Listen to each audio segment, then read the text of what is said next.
The rain came down soft over Midtown Manhattan, the kind that didn't commit to anything, not a storm, not a drizzle. Just a gray presence that clung to awnings and turned the sidewalks into mirrors, the kind of rain that makes a city feel like it is holding its breath. Aurelius, the restaurant at 54th and Park, was the sort of place where the lighting cost more than most people's rent. Copper pendants hung at calibrated intervals above linen-covered tables. The wine list came bound in leather, the pages thick enough to feel substantial between your fingers. Pale roses sat in short-necked vases, one per table, changed daily, never more than 3 blooms. The menu was 4 pages, but the words on it were sparse. When you have to explain what something is, the thinking goes, it means the thing isn't good enough yet. The waitstaff moved with the quiet efficiency of people who had been trained to be invisible until the exact moment they were needed. They materialized at your shoulder. They vanished before you had registered they were there.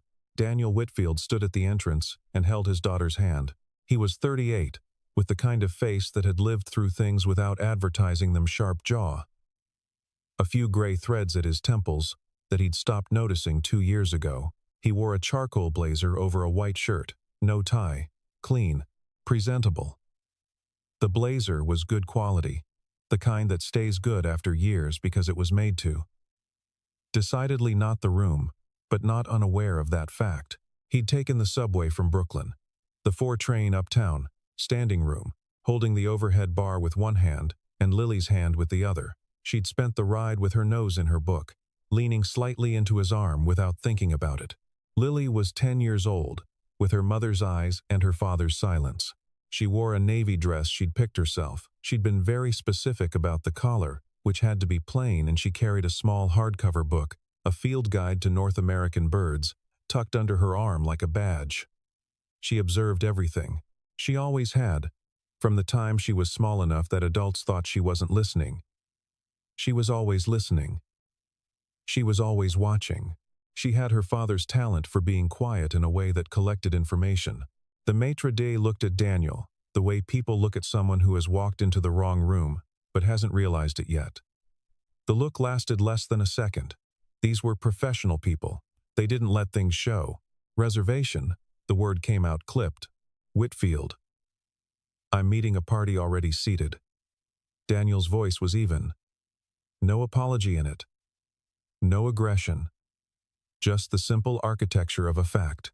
The maitre d' checked the list with the deliberate slowness of someone exercising the only power they had. His eyes moved down the page. Then something shifted in his expression, not warmth, but a recalibration. The name was on the list. The table it corresponded to was not the sort of table you left people waiting at. He led them through the restaurant.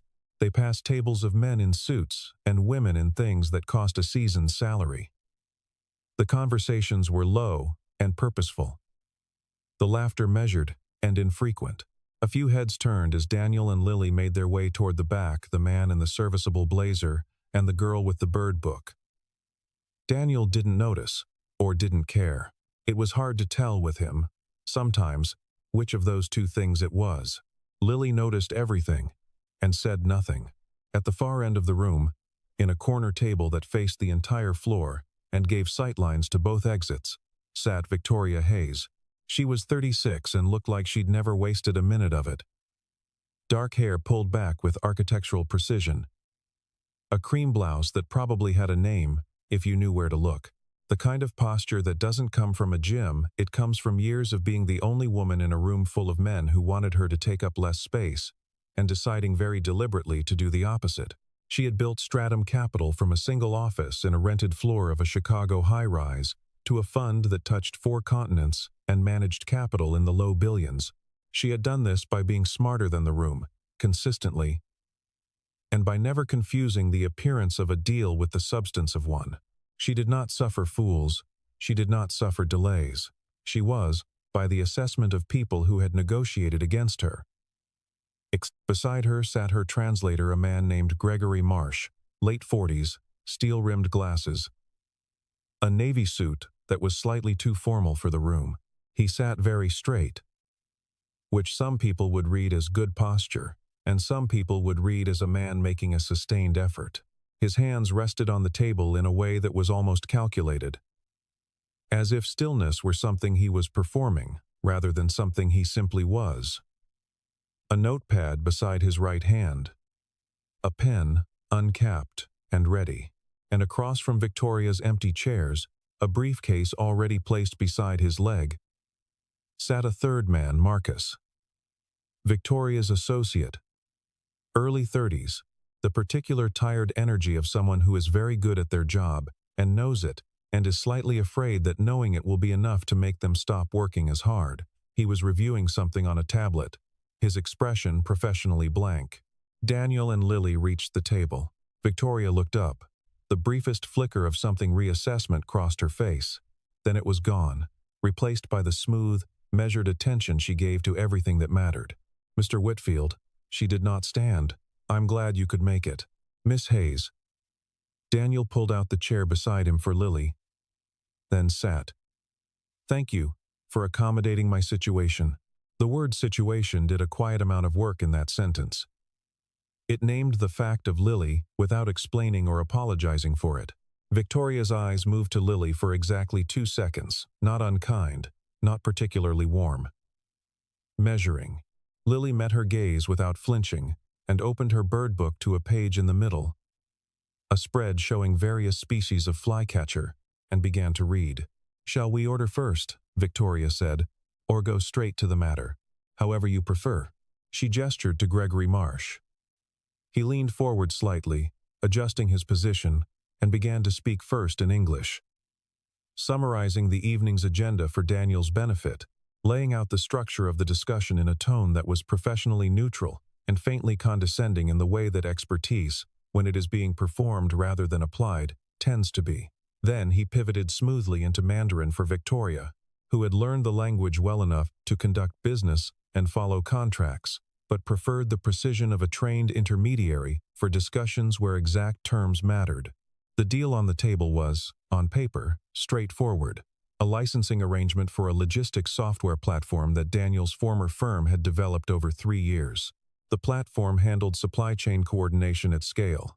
Nothing flashy, deeply useful, the kind of infrastructure technology that doesn't get written about, but underpins a significant amount of how physical goods move across distances. The rights had passed to Daniel as part of a severance and settlement agreement 2 years ago, when the firm had restructured and he'd needed to leave quickly. He'd negotiated carefully and gotten what he needed. Victoria's fund wanted to acquire those rights and fold the technology into a Southeast Asian infrastructure project. At completion, the project was worth somewhere north of $40 million. Daniel's cut, if negotiations went well, was structured as a combination of upfront payment and ongoing royalties that would, over 5 years, set Lily up through college and then some. It would also give him something to do again. Something that used the particular combination of skills he'd spent a decade building and then spent 2 years trying to figure out what to do with. That was the visible shape of the evening. But shapes can lie. A server appeared at Daniel's shoulder, a young woman, mid-20s, with dark blonde hair pinned back, and the alert economy of movement that meant she had been doing this long enough to be genuinely good at it. Her name tag read, Emma.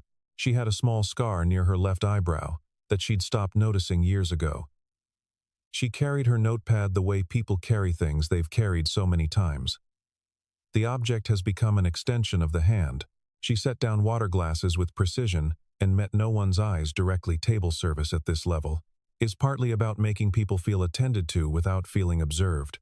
But in the brief geometry of the table, the positions, the body language, the particular and faint tension in Gregory Marsh's jaw when she arrived near his side, something registered in her attention, not consciously yet.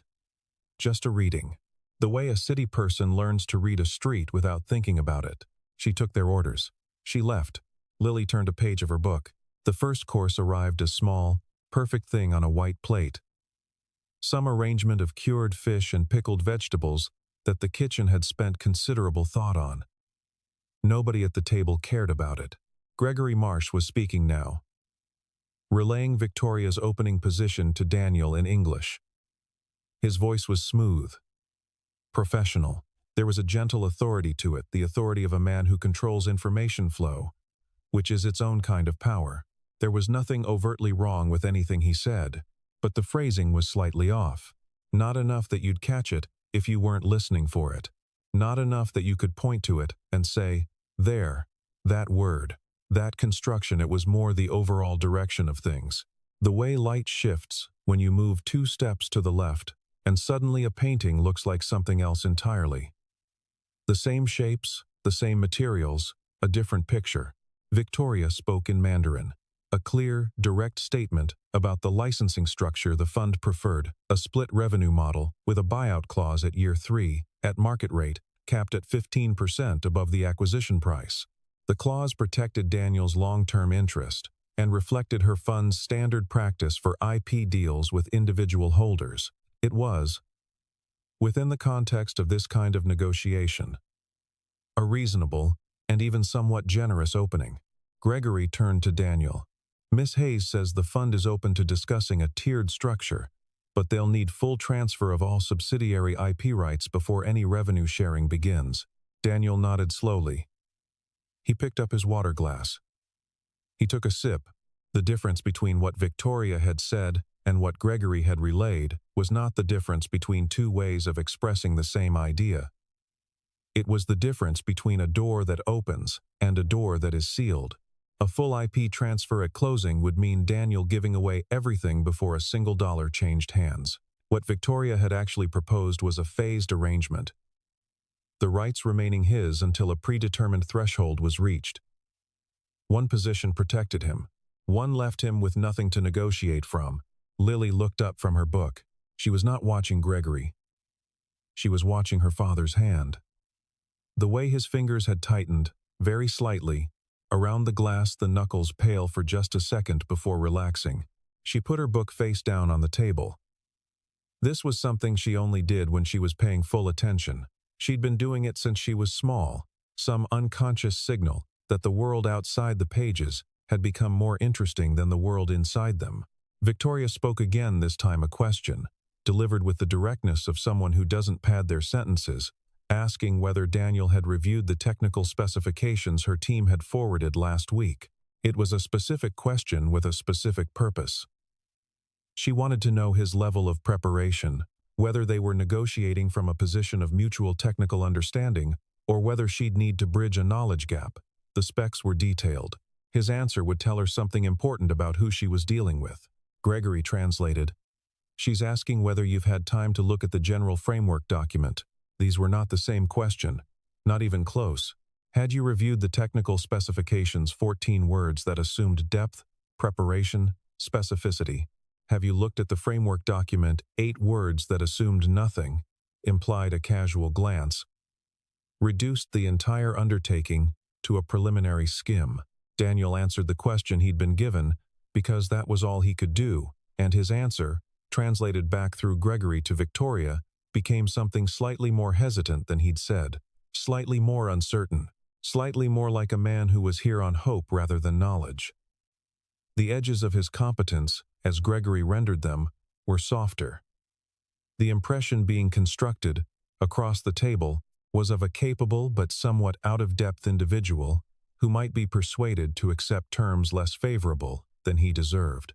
Victoria's expression remained neutral, but her pen tapped once against the leather folder in front of her.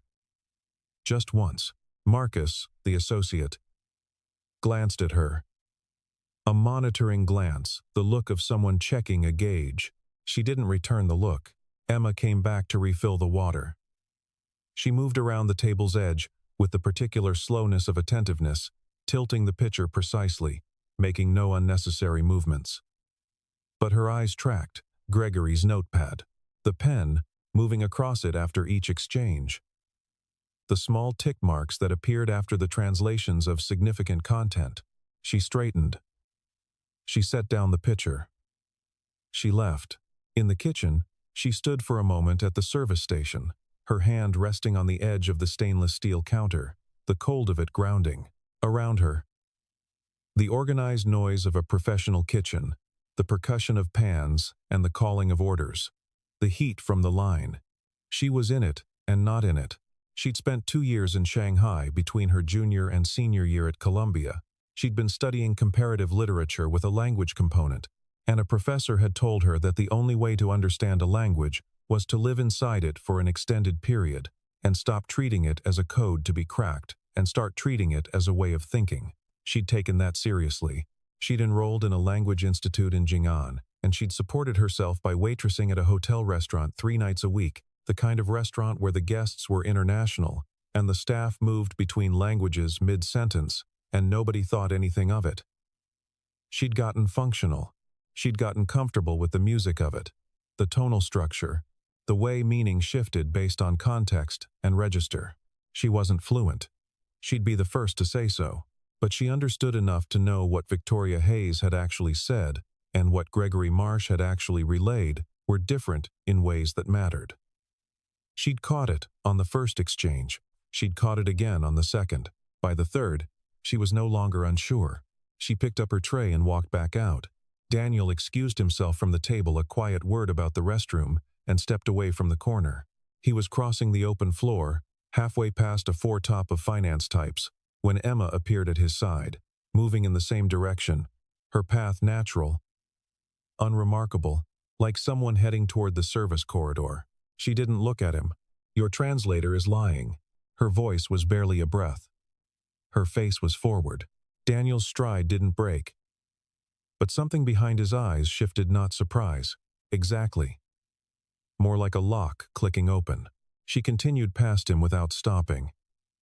"He's reframing everything you say, making you sound uncertain." He changed her IP question entirely, and the buyout clause she described, he never mentioned it to you. She was gone before he reached the corridor entrance. Back to a table across the room, refilling a champagne flute, with the practiced ease of someone who had said nothing at all. Daniel stood at the corner of the service hallway for 2 seconds. He thought about Lily, sitting at the table, her bird book face down. He thought about Gregory Marsh's hands, which were too still. He thought about Victoria Hayes, who had built a fund from nothing, and who would not survive 40 minutes of bad translation without noticing, which meant either she hadn't noticed, or she had and was waiting. He straightened his blazer. He walked back to the table. "Apologies," he said pleasantly. He sat down. He picked up his fork. "Should we continue?" Victoria studied him for exactly 1 second. Then she nodded to Gregory. Gregory began to speak, and Daniel listened very, very carefully to what was actually being said. There is a particular kind of patience that looks like passivity from the outside. Daniel had spent 4 years in Geneva working for an international arbitration body, the kind of institution that exists at the intersection of law, commerce, and diplomacy, where the outcomes of proceedings could affect supply chains and employment figures and the trajectory of industries. Before that, 18 months in Brussels negotiating trade framework language that would eventually become the basis for bilateral agreements. 2 years in Seoul before that, working on a semiconductor licensing dispute that had lasted longer than anyone expected and taught him more than anything else had about how people behave when significant money is in motion. He had negotiated in rooms where the wrong word in the wrong register could collapse a deal worth 9 figures. He had sat across from people who were lying to him. And he had learned slowly, expensively, through mistakes he still thought about occasionally at 2 in the morning, that the best response to being lied to is not to say so. Not immediately. First, you learn the shape of the lie. You learn its purpose, who does it serve, and how. You learn its reach. How far does it extend? And does it have limits? You learn its authorship. Is this someone operating alone? Or is this a direction that came from somewhere above? And you learn its architecture. Is this improvised, or is this practiced? Gregory was good. Daniel gave him that fully and without reservation. His tone never varied. His posture was correct. He had the practiced neutrality of a man who had done this many times and gotten away with it. And getting away with things repeatedly does something to a person. It makes them incrementally less careful, because the cost of carelessness has never arrived. But he had a tell. When he was modifying something significantly, not just adjusting for idiom, not just smoothing a register shift, but actually changing content, his pen moved. A small mark on his notepad, barely visible, almost entirely automatic. The physical tick of a man keeping 2 ledgers simultaneously and needing somewhere to mark which column he was currently working in. Daniel watched this for 6 minutes. He counted the modifications. 4 in 6 minutes. All in the same directional pattern, eroding Daniel's apparent expertise, softening his stated positions, widening the space between what he'd agreed to and what the other side would later claim he'd agreed to. It was consistent work. The kind of consistency that comes from a clear brief. Then Daniel began to play. He started giving Gregory information that contained internal markers details that were deliberately embedded with small technical errors, the kind of error that a non-expert might make, but that would be immediately recognizable to anyone with genuine knowledge of the software architecture. He described a specific aspect of the platform's data handling with a flaw he knew wasn't there. He said it clearly and waited. Gregory translated it faithfully, including the error. Didn't catch it, didn't flag it, which meant Gregory hadn't read the technical specifications himself. He wasn't operating from detailed knowledge of the deal's substance. He was operating from instructions directional, content-level instructions about what the overall outcome of the negotiation should look like, which meant his role was not to translate a conversation but to steer it, and someone had given him those instructions. The question was whether that someone was at this table. Victoria spoke. Gregory translated. Daniel answered. Gregory translated back. Lily had stopped pretending to read. She sat with her book closed in her lap, hands flat on the cover, watching her father with an expression that was quietly, absolutely focused. She had seen this before, not this room, not these stakes, not this version of her father in his working form, but the shape of it, the specific way his shoulders settled when he had moved from reception to analysis, the almost imperceptible change in his breathing rhythm. She understood it the way children understand things about their parents, not through words or explanation, but through years of close and devoted observation. She'd asked him once, when she was 7, and they were playing chess on the kitchen table, and she'd been losing for 40 minutes, why he was so quiet when he was thinking. He'd put down his knight and looked at her and said, "Because noise is how people hide. Quiet is how you find things." She thought about that now, watching Gregory's pen make its small marks. She thought about it, and she turned one more page of her closed book without looking down at it. Across the table, Marcus glanced at Gregory. It was a small glance, the kind calibrated to mean nothing to someone who wasn't looking for it. A checking in. A monitoring signal. Is it going as planned? Gregory gave no visible response. But Daniel saw it. He saw it, and he held it quietly in the part of his mind where he kept things that had not yet been used. The second course arrived. Emma set down the plates with her usual efficiency. In the half-second she spent near Daniel's chair, she didn't look at him, but her hand, setting down his plate, was slightly closer to his water glass than it needed to be. She was telling him she was still there. He gave no signal back. He didn't need to. Victoria had begun speaking more directly. Now she was pressing toward the structure of the agreement, clearly wanting to move to a close before the evening wound down. Gregory translated each statement. Each translation arrived slightly reshaped. The cumulative effect was a Daniel who had said yes to things he hadn't agreed to and remained uncertain about things he'd clearly affirmed. It was, Daniel thought, actually elegant work. Not crude. Not sloppy. The modifications were calibrated to erode his position without triggering any single alarm.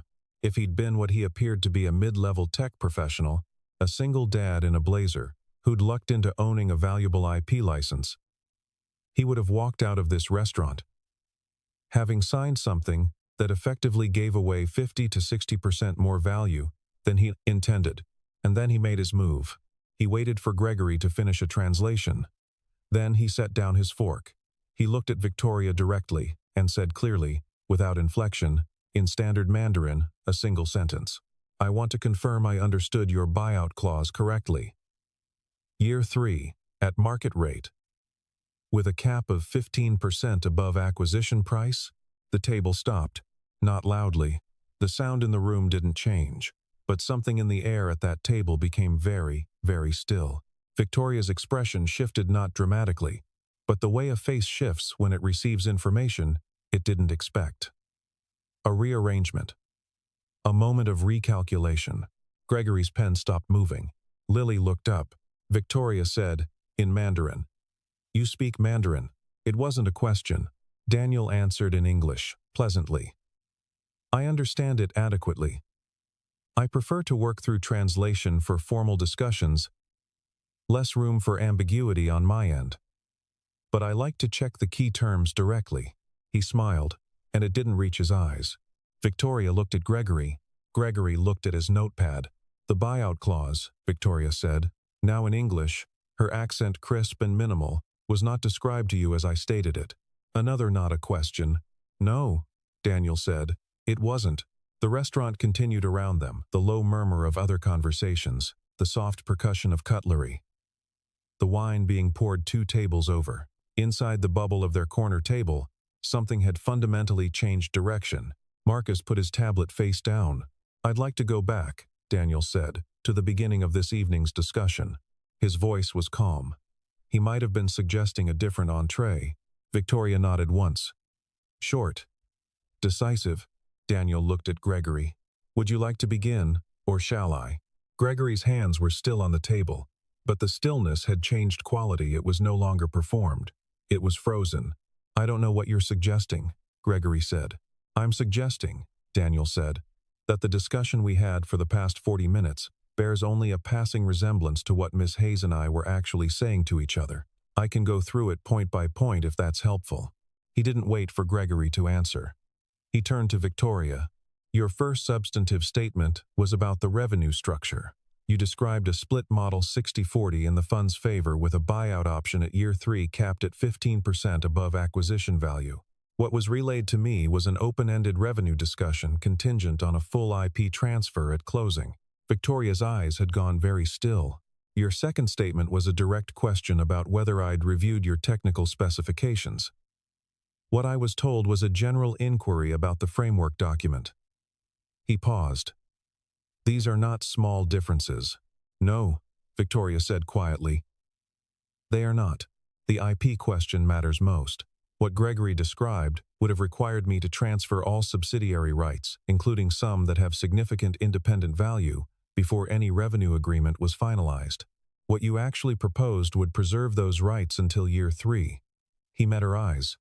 "I would never have agreed to full transfer at closing, which I suspect is why I wasn't told that's what was being proposed." The silence at the table had a different texture now.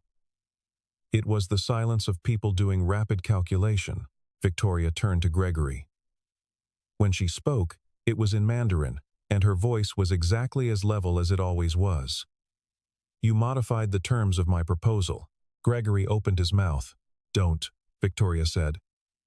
"One word." Gregory closed his mouth. "Did Marcus know?" She didn't look at her associate. Gregory said nothing. Marcus, to his credit, spoke. "I had concerns about the IP structure. I thought a more aggressive position at opening was worth exploring. I asked Gregory to frame things accordingly." The word frame sat in the air between them. Lily looked at Marcus. Then she looked at her father. Then she said her first words of the entire evening, quiet and without judgment. He was lying the whole time. Not a question, not an accusation, just a statement of observed fact, the way she might identify a bird from its wing beat. Marcus had the grace to look ashamed. Gregory did not. Emma, 2 tables away and not looking, heard Lily's voice and felt something loosen in her chest. Security, in restaurants like Aurelius, is never far away. Within 3 minutes of Victoria's quiet instruction to Marcus spoken in English, brief, unambiguous, a man in a dark suit appeared at the table's edge and waited. Gregory was asked to leave. He gathered his notepad. He stood. For a moment he looked at Daniel, and his expression had the particular flatness of someone who has been caught and is deciding how to carry it. Then he walked away through the restaurant with his pen still in his hand. And the maitre d' met him at the door. And that was the end of Gregory Marsh's involvement in the evening. The foretop nearby had gone quiet. 2 men in suits were watching without appearing to watch. A woman at the bar had stopped scrolling her phone. None of this was Daniel's problem. He sat at the table with his fork resting on the edge of his plate and his water glass half full. And he was utterly, completely calm. This was the part that people always got wrong about him. They thought the calm was a performance, a mask, something he put on. It wasn't. It was just what happened when the situation clarified. When the noise resolved into signal, the tension in the room didn't reach him because he wasn't fighting it. He was simply watching it from a slight remove, the way you watch weather through a window. Lily had picked up her bird book again. She was reading, or seemed to be. Her hand was close to her father's arm on the table. Not touching. Just close. Victoria sat across from them and said nothing for a long moment. Marcus stared at his tablet. The associate was working through something, the implications, the liability, the question of what this meant for the deal and for his position within it. He modified the terms on your instruction, Daniel said to Marcus. Without heat. That puts you in a complicated place. Marcus looked up. It was a strategy call. It was fraud. The word landed cleanly. Not dramatically. Daniel hadn't raised his voice, hadn't shifted in his chair. Just the word, placed in its correct position. Marcus looked away. Victoria's gaze had been on Daniel throughout this. She was a woman accustomed to reading situations and people. It was the core of what she did, the actual skill beneath the fund management and the capital deployment. She read rooms the way other people read spreadsheets. She was reading Daniel now. Mr. Whitfield, she said, after a moment. I owe you an apology. What happened tonight was not sanctioned. And I want to be direct with you. I didn't know. I believe you, Daniel said. She looked slightly surprised that he'd said it so quickly. You do? Yes. Because if you'd known and approved it, it would have been better designed. The errors in Gregory's translation were consistent but not sophisticated. He was following a rough script, not a precise one. That's not your work. He tilted his head slightly. It's sloppy. And you're not sloppy. Something moved in Victoria's expression that was almost a smile. No, she said. I'm not. The table was cleared. The restaurant had settled into the quieter register of late evening. A different waiter had taken over Emma's section while she stood near the service station, pretending to update an order on the handheld device, actually watching the corner table from across the room, with the careful attention of someone who has put something into motion and wants to know where it lands. Victoria had sent Marcus away a quiet instruction, economically worded, in English so Daniel could hear it. Marcus had gone, gathering his jacket and his tablet, with the careful posture of a man who understands that the next several days of his professional life will be uncomfortable. The door to the evening had closed behind him. The table was now 3 people, Victoria, Daniel, and Lily, who had finished her bird book and was now studying the ceiling with what appeared to be genuine architectural curiosity, her neck tilted back, her expression that of someone conducting a silent assessment. How long? Victoria asked. How long what? How long did you know? About the translation. Daniel considered the question with the same deliberateness he gave to everything. Not slow, not hesitant, but the deliberateness of a person who has decided that precision matters. I had a suspicion within the first 10 minutes. Something in the structure of what he was relaying, the grammar, was consistent, but the content kept sliding in a single direction. A translator working honestly will adjust register, adjust idiom, sometimes adjust emphasis for cultural reasons. What Gregory was doing was more purposeful than any of that. Every adjustment pointed the same way. Victoria nodded slowly. And you waited. I wanted to understand the shape of it before I responded to it. The why of it. You could have said something immediately. I could have. But then I would have known he was lying, and nothing else. If I waited, I could learn who was directing him, what the goal was, and how far they were willing to push before someone pulled back. He met her eyes. Marcus glanced at him once, partway through.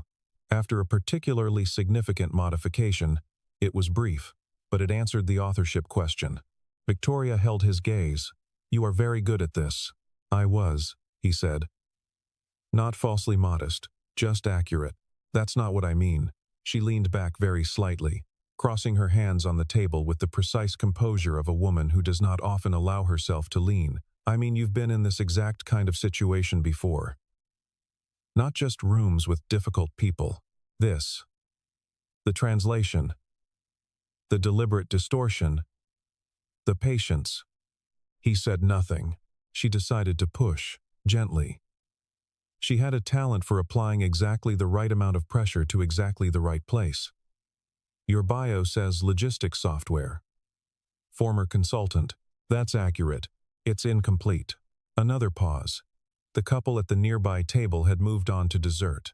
The candlelight in the restaurant had shifted as the ceiling lights dimmed slightly for the later hour. Aurelius had a programmable ambiance system that cost a figure not discussed in polite company. Lily had stopped examining the ceiling. She was watching her father in that particular way of hers, not to see what he'd say, but to see what he'd decide. She understood there was a difference. What people said was language. What they decided was character. I spent 8 years with the International Arbitration and Trade Mediation Group, Daniel said. Geneva, primarily, though the work required travel more often than I want to remember. I was a senior language analyst and negotiation specialist. My portfolio was primarily commercial and infrastructure disputes with significant cross-border complexity cases where the legal framework wasn't clear. The parties were operating in different regulatory contexts, and the only way through was to find what everyone actually needed beneath what everyone publicly claimed to want. Victoria said nothing. She was listening the way she listened to everything important completely, without the small signs of impatience that most people can't quite suppress.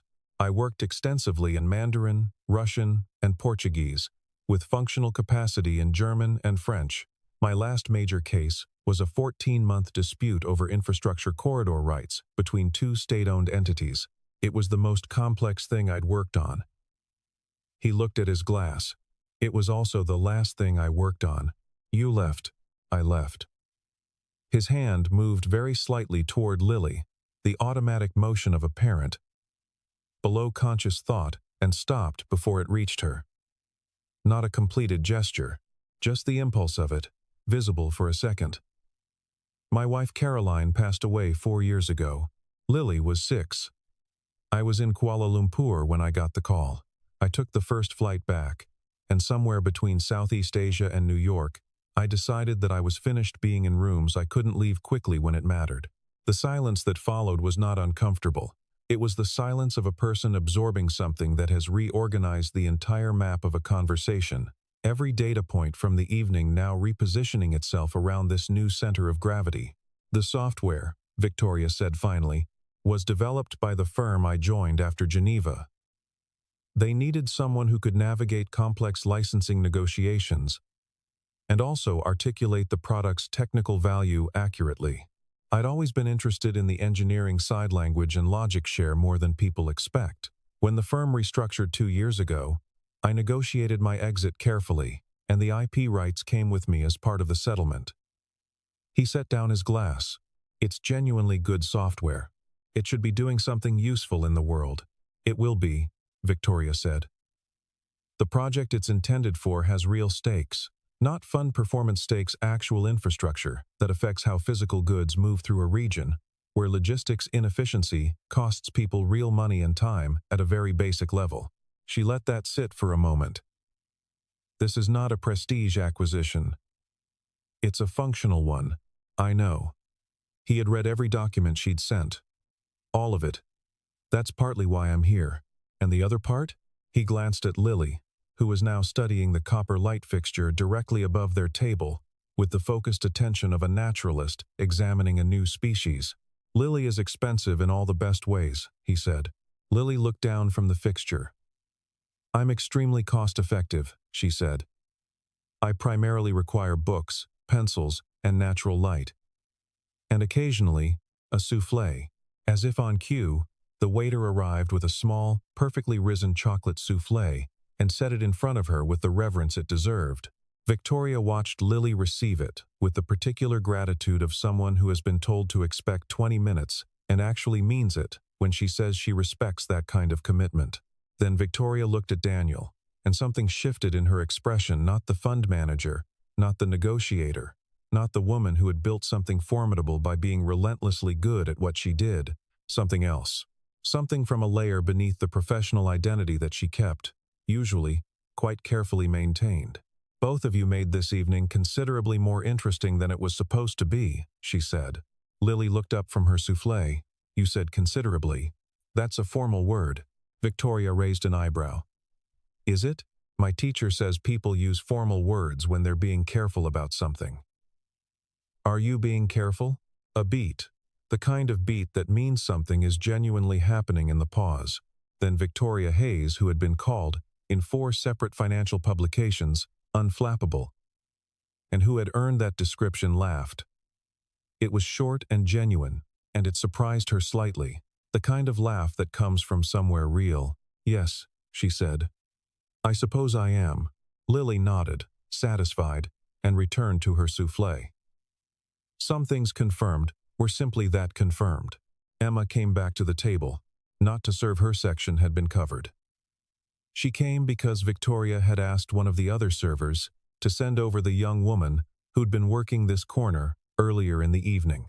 Emma stood at the table's edge, holding her hands loosely in front of her, the way she'd been trained. Her expression was professional and gave nothing away. Victoria looked at her steadily. "You told him." "Not a question." Emma met her chaza. "I did. How much did you understand?" "Enough. I'm not fluent, but I studied in Shanghai for 2 years, and I worked in a restaurant there." "Some things are hard to misread even when you don't catch every word." Victoria nodded. There was something in her face.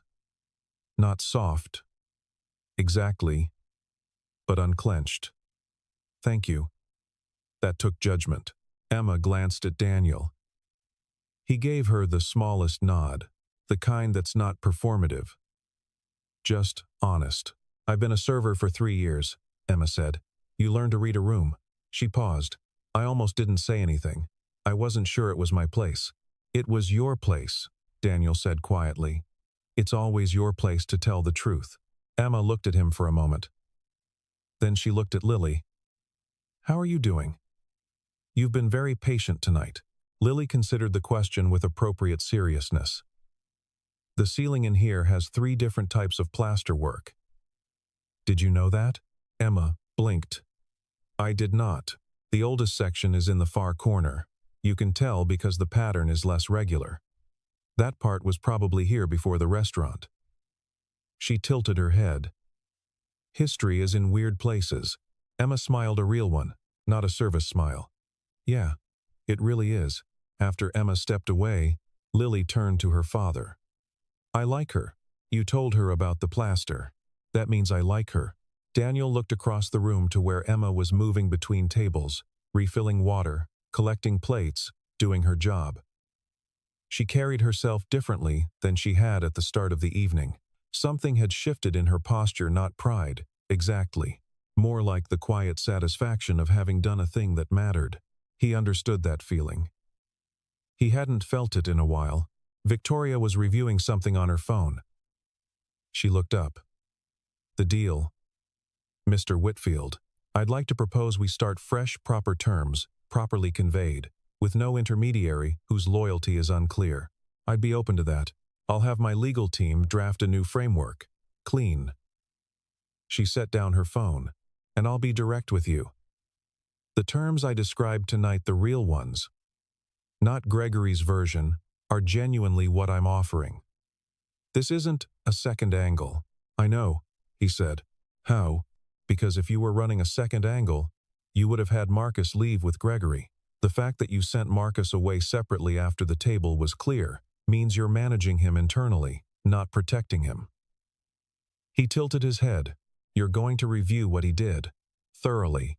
Victoria looked at him. "You're going to be very difficult to work with." "Probably. I'm going to enjoy it." The dessert menu came. Lily ordered the chocolate soufflé because the waiter told her it took 20 minutes, and she was impressed by that kind of commitment. The rain had stopped by the time they left Aurelius. The sidewalk outside was wet and bright, reflecting the streetlights in long orange streaks. The city moved around them, cabs, umbrellas being folded away, a delivery cyclist cutting through the crosswalk. New York. indifferent and energetic, and always in the middle of something. Daniel buttoned Lily's coat. "Dad." "Mem." "She liked you." He checked the second button. "Miss Hayes was professional." "That's not what I said." He looked at his daughter. She looked back at him with the patient expression of someone who has made a clear and accurate observation and is simply waiting for the adult in the room to catch up. He let it go. He took her hand. They started walking toward the parking garage on 53rd. 3 steps out, he stopped. Emma was just outside the staff exit around the corner, pulling on a jacket over her uniform. She was checking her phone. She looked up when she heard footsteps. "Oh," she smiled slightly. "Good night?" "Good end to a complicated night," he said. "Yeah." She glanced at Lily. "Did you see the plaster?" Lily nodded seriously. "I photographed it." She photographed it, Emma confirmed. An ambulance went by somewhere north of them, its siren Doppler shifting as it moved away. The city absorbing it, as the city absorbs everything. "I wanted to thank you," Daniel said. Emma shook her head. "You did the actual work. You made a judgment call under uncertainty, and you got it right. That's not nothing." He paused. "That's actually quite rare." She seemed to not quite know what to do with this. She looked down at her phone, then back up. "The woman in there," Emma said. "She built something real. The fund, the company. You can tell she's the kind of person who cares about whether things are actually right, not just whether they appear right." "Yes," Daniel said. "You can tell. You two would drive each other crazy." Daniel looked at her for a second. Then he smiled, a real one. Not the kind he'd worn at the table. "Probably." Emma laughed. "It was a good sound. I have to catch the uptown train. Good night, Lily." "Good night, Emma." Lily looked at her seriously. The Bird Book has a section on urban species. Sparrows are underrated. Emma considered this. "I'll remember that." She walked toward the subway entrance on 53rd. At the corner, she glanced back once. Then she was gone. Lily squeezed her father's hand. They walked. "She was right," Lily said, after half a block. "About what?" "About Miss Hayes. She looked at you like you were a problem she wanted to solve." "That's not necessarily." "It's a compliment," Lily said patiently. "The best kind." "She's not impressed by things that are easy." They reached the parking garage. The attendant recognized them and went to get the car. Lily stood at the barrier and watched the cars on the ramp below. Daniel stood beside her. He was thinking about Geneva, about the 14-month arbitration, about the moment a deal had finally closed at 2 a.m. in a glass conference room overlooking a lake, and how he'd driven home in a rental car and called his wife, and she'd been awake because she always waited up, and he'd said it's done, and she'd said good. Now come home, and that had been enough. That had been the whole world. He thought about Lily, 6 years old, standing in a doorway, not crying, just watching him pack a box. He thought about what you keep and what you lose and what you choose. Victoria Hayes had offered, as they'd wrapped up, a formal partnership structure, not just the IP license, but a consulting role. His expertise applied directly, the kind of work he used to do, for the kind of money that would make certain conversations about the future quieter and less frightening. He hadn't said yes. He hadn't said no. He'd said, "Let me think about what's right." She'd handed him her card. Then she'd looked at Lily and said, "You should know your father is very good at what he does." Lily had looked at Victoria Hayes with her level, bird-watching gaze and said, "I know. He's good at everything he does." And something had shifted in Victoria's face, there at the close of the evening, not professional, not calculated. Something that came from a place that doesn't show up on term sheets or quarterly reports. Something personal and a little surprised, like a window opened in a room that had been closed for a long time. The car came up the ramp. Daniel opened the door for Lily. She climbed in. He closed it gently. He stood for a moment in the orange-reflected glow of the garage, the city humming around him, the night cool after the rain. He thought, "I'm not the same man I was in Geneva." He thought, that's not a loss. He thought, the quietest decision is sometimes the one that changes everything. He got in the car. Dad? Yeah. Are you going to call her? He started the engine. Miss Hayes? You know which one I mean. He pulled out of the garage and into the street. Let's get you home first, he said. Lily settled back in her seat, her bird book in her lap. The city moved past the windows. She watched it with her usual, patient attention. That's not a no, she observed. He drove. Around them, Manhattan kept doing what Manhattan does, building, breaking, beginning again.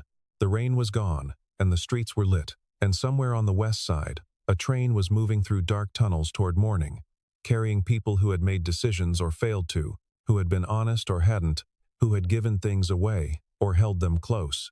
Daniel Whitfield drove his daughter home through a city that never stops asking what you're made of, and for the first time in a long time, he thought he might have an answer. Sometimes the quietest man in the room is the one who hears everything, and sometimes what he hears most clearly is the sound of a life waiting to begin again.